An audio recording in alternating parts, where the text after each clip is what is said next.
नमस्कार प्रिय दर्शकों, कैसे हैं आप सब। आशा है आप सभी स्वस्थ एवं समृद्ध होंगे तथा अपने जीवन में निरंतर आगे बढ़ने के लिए प्रयासरत होंगे। मकर संक्रांति के पावन पर्व की सभी को हार्दिक शुभकामनाएं। मकर संक्रांति हमारे देश भारत का सबसे महत्वपूर्ण और प्राचीन त्यौहार है। यह त्यौहार मुख्य रूप से सूर्य देव को समर्पित है और हमारी भारतीय संस्कृति में इसका गहरा महत्व है, क्योंकि सूर्य देव हम सभी के जीवन में प्रभाव डालते हैं। यह अंधकार से प्रकाश की ओर बढ़ने का प्रतीक है और पूरे भारत में से अलग अलग नामों और परंपराओं के साथ अपने अपने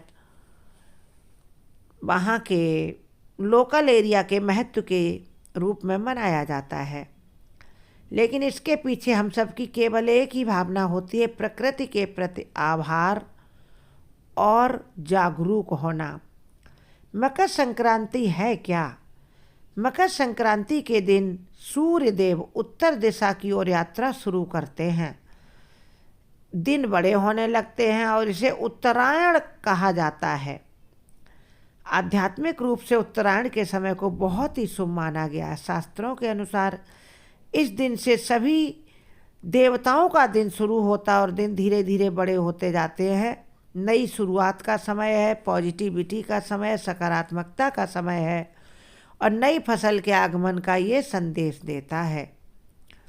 जब सूर्य धनु राशि से निकलकर मकर राशि में प्रवेश करते हैं तो इसे मकर संक्रांति कहते। संक्रांति का मतलब है सूर्य का एक राशि से दूसरी राशि में प्रवेश। यह त्यौहार हर साल 14 या 15 जनवरी को सूर्य की स्थिति के अनुसार मनाया जाता। कब सूर्य मकर राशि में प्रवेश करते हैं धनु से निकलकर, उसके अनुसार मनाया जाता है। जैसे इस वर्ष सूर्य देव ने 14 जनवरी को 3:13 पर दोपहर बाद प्रवेश किया है, इसीलिए मकर संक्रांति इस बार 15 जनवरी को मनाई जाएगी उदया तिथि के आधार पर। मकर संक्रांति के हमारे जीवन में और भी अधिक कई बड़े बड़े महत्व हैं। सबसे पहले सुन लेते हैं प्राचीन कथा के बारे में और इसको कैसे हमें मनाना चाहिए, क्या रीति रिवाज हैं, क्या परंपराएं हैं, क्या पकवान, क्या मिठाइयाँ हमें बनाने, आध्यात्मिक वैज्ञानिक सभी महत्व हम आपको बताएंगे। और आधुनिक समय में मकर संक्रांति और अधिक कैसे प्रासंगिक है ये भी बताएंगे। आप सभी का फिर से हार्दिक स्वागत है। यदि आप चैनल पर नए हैं तो प्लीज़ चैनल सब्सक्राइब करके वीडियो को लाइक शेयर ज़रूर करें और कमेंट बॉक्स में अपने विचारों का भी प्रवाह बनाए रखें। मकर संक्रांति का हमारे धर्म ग्रंथों में विशेष उल्लेख है। अब हम आपको सुनाते मकर संक्रांति की प्राचीन कथा, फिर इसके महत्व के बारे में भी बताएंगे। मकर संक्रांति का इतिहास प्राचीन समय से भारतीय ग्रंथों और पौराणिक कथाओं में गहराई से समाया हुआ है। धार्मिक मान्यताओं के अनुसार इसी दिन सूर्यदेव अपने पुत्र शनिदेव के घर जाते हैं। चूँकि शनि मकर राशि के स्वामी हैं, इसलिए यह दिन पिता और पुत्र के पुनर्मिलन का है और रिश्तों में गर्माहट लाकर पुरानी बातों को भूलकर नए रिश्ते शुरू करने का प्रतीक माना जाता है। क्योंकि ऐसा कहते हैं सूर्य देव और शनि देव की आपस में बनती नहीं है, क्योंकि सूर्य देव शनि की माँ छाया से कम प्रेम करते थे, इसीलिए शनिदेव सूर्यदेव से शत्रुता मानते अपनी माँ की वजह से। लेकिन आज के दिन सूर्यदेव अपने पुत्र शनि को मनाने के लिए जाते हैं, उनसे मिलने जाते हैं, उनके लिए उपहार स्वरूप तिल और गुड़ की मिठाइयाँ लेकर जाते हैं। और दूसरी और कथा हम आपको सुनाते हैं। इसमें संदर्भ है कि महाभारत में इसका उल्लेख आया। भीष्म पितामह ने जिन्हें इच्छा मृत्यु का वरदान प्राप्त था, भीष्म पितामह यानी पांडवों के दादाजी और कौरवों के भी दादाजी थे ये, तो इन्हें इच्छा मृत्यु का वरदान प्राप्त था। इसलिए इन्होंने अपने प्राण त्यागने के लिए इसी शुभ दिन उत्तरायण की प्रतीक्षा की थी। माना जाता है कि इस दिन देह त्यागने वाली आत्मा को मोक्ष प्राप्त होता है। इस भव सागर में फिर से नहीं भटकना पड़ता है। इसके अतिरिक्त इसी दिन राजा भगीरथ अपने पुरखों को तारने के लिए बड़ी कठिन तपस्या से माँ गंगा को उन्होंने प्रसन्न किया था। इसकी एक कहानी अगर पूरी सुनाएंगे तो बहुत बड़ी होगी। राजा सगर के 100 पुत्र थे और राजा सगर जब करने चले हैं अश्वमेध यज्ञ तो घोड़ा छोड़ा तो कपिल देव के आश्रम में इंद्र ने उस घोड़े को चुराकर बांध दिया था, क्योंकि इंद्र को लगता था यदि राजा सगर 100 अश्वमेध यज्ञ पूरे कर लेते हैं तो वह उनका इंद्र पद प्राप्त कर लेंगे। इसलिए इंद्र ने अपने पद की असुरक्षा देखते हुए ऐसा किया था। उनके पुत्र कपिल देव के आश्रम में गए और बिना आव ताव बोले कपिल मुनि को बुरा भला कहने लगे। कपिल मुनि बहुत दिनों से समुद्र के एक टापू पर तपस्या कर रहे थे, जिसे आज की डेट में गंगा सागर कहते हैं, जहाँ गंगा जाकर के सागर से मिलती हैं। तपस्या का इतना बल बढ़ गया था, शोर शराबा सुनकर जैसे उन्होंने आंखें खोली तो सामने सगर के 100 पुत्र थे जो जलकर भस्म हो गए। फिर सगर ने उन पुत्र के पुत्रों से कहा कि तुम हमारे पुत्रों के कल्याण के लिए, मोक्ष के लिए मोक्षदायिनी गंगा को पृथ्वी पर लाओ।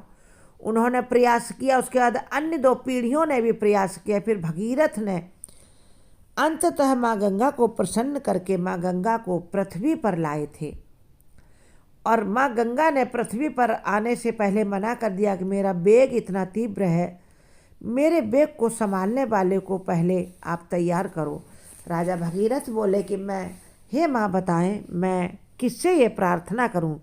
तब माँ गंगा ने कहा कि आप भगवान भोलेनाथ को प्रसन्न करिए, वह हमारे वेग को संभालने में सक्षम है। इस प्रकार राजा भगीरथ की कठिन तपस्या से प्रसन्न होकर माँ गंगा ने अपने पृथ्वी पर आने का रास्ता बताया। फिर भगीरथ ने महादेव, देवों के देव महादेव को भी प्रसन्न किया। इस प्रकार भगीरथ आज के दिन माँ गंगा को पृथ्वी पर अवतरित करके लाए थे। आगे आगे राजा भगीरथ चल रहे थे, पीछे पीछे माँ गंगा चल रही थी। चलते चलते राजा भगीरथ कपिल मुनि के आश्रम तक गए, जहाँ गंगा सागर में गंगा माँ मिली। अपने पुरखों के पास तक गए। वहाँ गंगा माँ के निर्मल जल के बहाव से मोक्षदायिनी गंगा ने भगीरथ के पुरखों को मोक्ष प्रदान किया। इसका इसीलिए बहुत अधिक महत्व है। और मकर संक्रांति के दिन गंगा सागर के तीर्थ का भी बहुत महत्व है। कहते हैं सारे तीर्थ बार बार और गंगा सागर एक बार। इस प्रकार भगीरथ के पूर्वजों को मुक्ति मिली। यह पर्व सदियों से अंधकार से प्रकाश की ओर बढ़ने का प्रतीक माना जाता है। इसका बहुत अधिक महत्व धार्मिक भी और पारंपरिक भी। रीति रिवाज के अनुसार इस दिन दान का विशेष महत्व है, खिचड़ी का विशेष महत्व है। चावल में काले उड़द की दाल को मिलाकर कुछ लोग हरे मूंग की दाल मिलाते हैं और दान देते हैं। लोग कंबल भी दान देते हैं, तिल दान देते हैं, वस्त्र दान देते हैं, घी का दान देते हैं। और इस दिन तिल, गुड़ और गुड़ के बने लड्डू सबसे अधिक लोकप्रिय है। उत्तर भारत में सबसे लोकप्रिय त्यौहार है। इसका आध्यात्मिक और वैज्ञानिक महत्व भी बहुत ही दिलचस्प है। वैज्ञानिक रूप से यह दिन मौसम के बदलाव का संकेत है। इस दिन से कड़ाके की ठंड कम होने लगती, क्योंकि दिन बड़े होने लगते हैं, धूप का तेज बढ़ जाता है, धीरे धीरे सर्दी कम होती है, जो फसल के लिए भी अच्छी होती है और हम सबके स्वास्थ्य के लिए भी अच्छी होती है। आध्यात्मिक रूप से यह समय मन की शुद्धि और ईश्वर के प्रति समर्पण का होता है। सूर्य की बढ़ती रोशनी हमारे जीवन में नई ऊर्जा और उत्साह लाती है। इस प्रकार हम कह सकते हैं कि मकर संक्रांति केवल एक धार्मिक त्यौहार नहीं है, यह हमारी सांस्कृतिक एकता और प्रकृति के प्रति सम्मान का प्रतीक है। यह त्यौहार हमें सिखाता है कि कैसे हम प्रकृति प्रेमी बनकर सूर्य देव की उपासना करें और प्रकृति की भी सेवा करें। और यह संदेश देता है कि जैसे सूर्य देव बिना किसी भेदभाव के सभी को रोशनी देते हैं, ऐसे ही हमें भी सबके साथ मिलकर बिना भेदभाव के समान बर्ताव, समान व्यवहार करना चाहिए। आप सभी को मकर संक्रांति की हार्दिक शुभकामनाएं। कृपया चैनल जरूर सब्सक्राइब करें, वीडियो लाइक शेयर करें, हमारे चैनल के अन्य वीडियो भी जरूर देखें। राधे राधे। जय श्री कृष्ण। जय जय श्री कृष्ण।